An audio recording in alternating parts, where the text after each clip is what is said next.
طب شوف صورة كاملة اسمعها يا دكتور، تأذن لي؟ نعم تفضل. طيب ادي صورة الولاية المزعومة عندهم بإجماع محدث الشيعة، مش بقول لك عندي واحد، نقلها الطبراسي عن 2000 أو أكثر من 2000 عليها الإجماع عند هؤلاء. دي صورة بيقولوا دي صورة قرآنية الشالتين من القرآن، ادي واحدة من اللي مش من القرآن.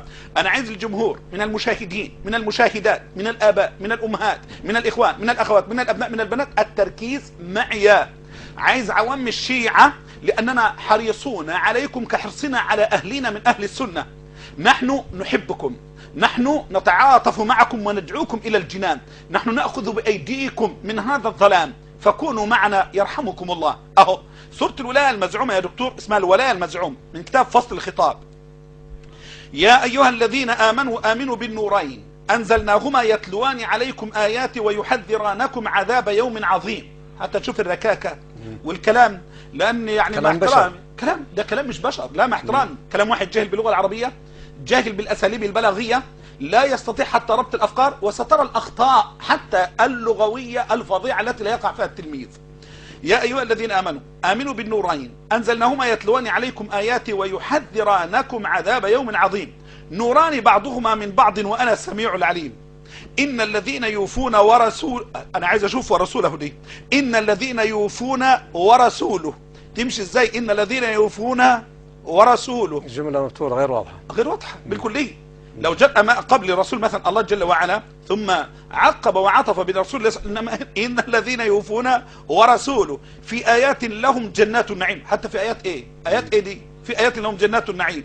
ولذلك كتبنا بعدها كذا، هي كده: والذين كفروا من بعد ما آمنوا بنقضهم ميثاقهم وما عاهدهم الرسول عليه يقذفون في الجحيم ظلموا أنفسهم وعصوا الوصي الرسول الوعلي يعني، وعصوا الوصي الرسول. طب هم عصوا ما كان النبي عايش، خلي بالك معايا، النبي عايش وبينزل عليه الوحي. هم عصوا الوصي فين؟ النبي كان موجود، ما في الا قياده واحده، ما في الا النبي بس هو المرجعيه. لا علي هنا يبقى وصي في حياه النبي حتى لو ادعوا الوصايه، ولا له اي منزله على الاطلاق بجوار النبي. صح. النبي فقط هو النبي. لا هنا يقول لك ايه؟ اهو عصوا الوصي، كأن النبي ما هو الا يتلقى وحي، لكن اللي فوق النبوه والولايه واللي ينزل له علي. هذه من اهاناتهم للرسول صلى الله عليه وسلم. ظلموا انفسهم وعصوا الوصي الرسول اولئك يسقون من حميم. إن الله الذي نور السماوات حتى نور المهم، إن الله الذي نور السماوات والأرض بما شاء واصطفى من الملائكة وجعل من المؤمنين. اصطفى من الملائكة إيه؟ قال وجعل من المؤمنين، كلام مبتور. أولئك في خلقه يفعل الله ما يشاء لا إله إلا هو الرحمن الرحيم. فكرون بمسيلمة الكذاب. قد مكر الذين من قبلهم برسلهم فأخذهم بمكرهم إن أخذي شديد أليم. إن الله قد أهلك عادا وثمودا بما كذبوا وجعلكم لكم تذكرة. كاتبها خلي بالك، فلا تتقون، مش أفلا تتقون، حتى عندهم في الأصل فلا تتقون، اللي احنا لا أفلا تتقون. وفرعون بما طغى على موسى، شوف، وأخيه هارون أغرقته ومن تبعه أجمعين ليكون لكم آية وإن أكثركم فاسقون. الله، إن أكثركم فاسقون. أنت بتناشد المؤمنين وبتكلم المؤمنين اللي منزل عليهم القرآن وقاعد تعظهم وتقول لهم أنتم أكثركم فسقة. الله العظيم عجيب والله. إن الله يجمعهم في يوم الحشر فلا يستطيعون الجواب حين يسألون. إن الجحيم مأواهم وأن الله عليم حكيم. يا أيها الرسول بلغ إنذاري فسوف يعلمون. قد خسر الذين كانوا عن آياتي وحكمي معرضون. مثل الذين يوفون بعهدك أني جزيتهم جنات النعيم. وقل مثل الذين يوفون بعهدك، مثلهم إيه؟ ده بقول أني جزيتهم جنات النعيم. هل يأتي الجزاء على اعتبار المشابهة؟ أمر عجيب والله. المهم إن الله لذو مغفرة وأجر عظيم وإن عليا من المتقين. لا حول ولا قوة إلا بالله.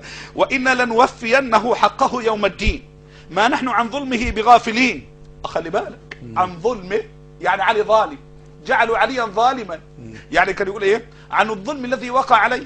خدت ازاي؟ لا، عن ظلمه، هو اللي ظالم هنا. لا حول ولا قوة الا بالله. هذه ركاكة اللغة فعلا. اي ركاكة اللغة. ده نصاب اللي مؤلف ده مجر، ده مسيلمة. ده فكرني بمسيلمة لما قالوا له ما تقول ايتين بقى نصلبهم زي ما محمد بينزل ايات بيصلبهم. قال اهو يا شاف ضفدع معديه، قال يا ضفدع يا بنت الضفدعين نقي او لا تنقين، لا الصفو تكدرين ولا الماء تعكرين. الله اكبر. الله المستعان. حول ولا قوة. قالوا له شوف عنده في العيد عمل كذا في النحر وبتاع. قال له يعني ايه؟ قال انا اعطيناك الكوثر فصل لربك وانحر ان شانئك هو الابتر. قال اهو حاضر يلا الله اكبر. انا اعطيناك الخروف النطاع فصل لربك وارتاح ان شانئك هو السفاح. لما سمعوا سأل سائل الى اخره ويا ايها المزمل يا ايها المدثر، قالوا له تقول زي دي. قال حاضر. شوف يوم قال ايه؟ والباذرات بذرا والحاصلات حصدا، وبعدين والعاجنات عجنا والطابخات طبخا دخلنا في الطبيخ والخبز والعجين. لا حول ولا قوه الا بالله العلي العظيم. هو المجرم ده برضه. شوف وكرمناه على اهلك اجمعين، يعني بقول لعلي وكرمناه على اهلك اجمعين فانه وذريته لصابرون وان عدوهم امام المجرمين وان عدوهم امام المجرمين. كل الذين كفروا بعد ما امنوا طلبتم زينة الحياة الدنيا واستعجلتم به ونسيتم ما وعدكم الله ورسوله ونقضتم العهود من بعد توكيدهم وقد ضربنا لكم الامثال لعلكم تهتدون. يا ايها الرسول قد انزلنا اليك ايات بينات فيها من يتوفاه مؤمنا، شوف خلي بالك، من يتوفاه مؤمنا ومن يتوليه، مكتوبه كده يتوليه حتى في الترجمه في النقل في الاعراب، ومن يتوليه مش يتولى، من بعد يظهرون، شوف من بعد يظهرون فاعرض عنهم انهم معرضون إن لهم محضرون في يوم لا يغني عنهم شيء ولا هم يرحمون إن لهم جهنم مقاما عنه لا يعدلون فسبح باسم ربك وكن من الساجدين. ولقد أرسلنا موسى وهارون بما استخلف فبغوا هارون، شوف فبغوا هارون فصبر جميل فجعلنا منهم القردة والخنازير ولعناهم إلى يوم يبعثون فاصبر فسوف يصبرون. ثم بقية العك طبعا